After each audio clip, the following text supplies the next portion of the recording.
Imaginons une supposition, c'est votre souhait. Vous êtes élu. Quelles sont les 10 premières mesures que vous prenez? Du concret, du concret. D'abord, je commence par... je ne sais pas si je commence, mais en tout cas, ça sera là le premier jour. On convoque une assemblée constituante.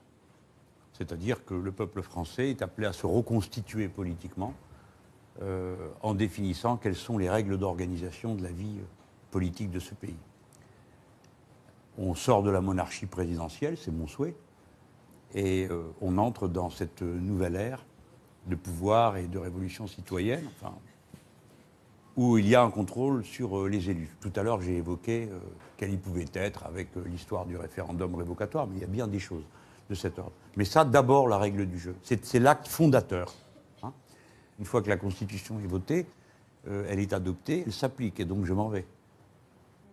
Ah, vous ne restez pas? Ah bah non, puisqu'on a changé de Constitution. Je ne vous ferai pas le coup de vous dire, moi j'ai été élu pour 5 ans, je reste là jusqu'au bout. Après, dans l'autre Constitution, on verra bien ce que je ferai.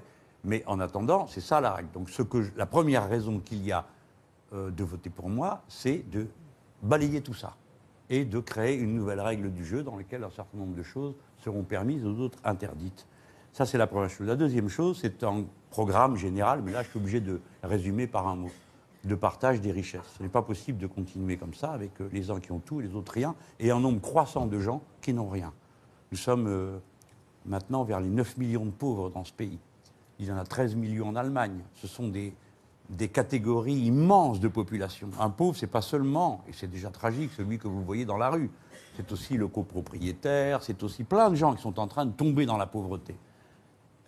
Donc, le partage des richesses, avec la priorité qui va être donnée à l'investissement pour faire de la planification écologique. C'est-à-dire, voilà, moi je considère que c'est le plus grave de notre période et que nous sommes en train de nous agiter pour des choses qui n'en valent pas la peine autant que celle-ci.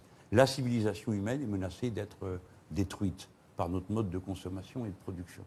Donc, dans la Constitution, je forme le souhait qu'on mette la règle verte. On ne prendra plus jamais davantage à la terre que ce qu'elle peut reconstituer. En tout cas, nous les Français, qui avons la chance d'avoir les moyens intellectuels, matériels et financiers, nous le ferons. Décision suivante. Maintenant, je viens à quelque chose qui va être plus chatouillant. Je n'accepte pas que continue la politique européenne dans laquelle nous sommes inclus, qui va tuer notre pays après l'avoir détruit, et qui va surtout tuer toute idée d'Europe, parce que les gens vont finir par détester ça, ce qui est quand même incroyable, alors que depuis un siècle et demi, on se bat pour ça. Par conséquent, il nous faut sortir des traités européens.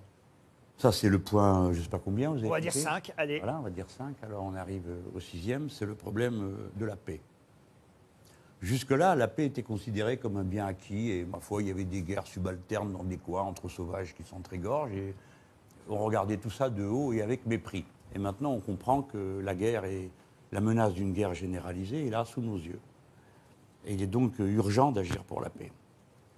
Un des moyens pour agir pour la paix, c'est le renforcement du rôle de l'ONU. Mais c'est aussi le fait que nous sortions de l'alliance militaire dans laquelle nous sommes, qui est l'OTAN, parce que c'est une machine de guerre au service des Nord-Américains qui ne nous mène nulle part. Et en particulier, elle nous mène à la guerre. Je le crains en Europe. Il faut donc qu'il y ait une autre alliance qui se dessine. Moi, je suis devenu un indépendantiste français. Je résume de cette manière ce que je suis. Et je suis pour une alliance altermondialiste avec d'autres pays. Nous pouvons le faire dans le monde. Nous avons des partenaires pour ça. Je suis partisan du fait qu'on installe comme règle le protectionnisme solidaire. C'est-à-dire que je ne crois pas au libre-échange. Je pense que c'est la ruine pour tout le monde.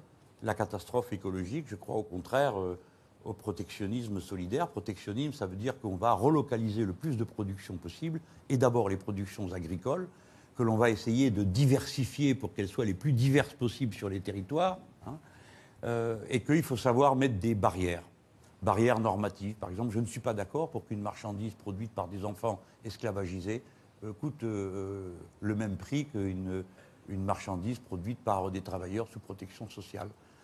Des normes sur l'environnement, une matière qui a fait des milliers de kilomètres pour aller venir, une crevette qu'on a pêchée à un endroit, qu'on emmène à l'autre pour être démontée, qu'on ramène dans un pactage. Non, je ne suis pas d'accord.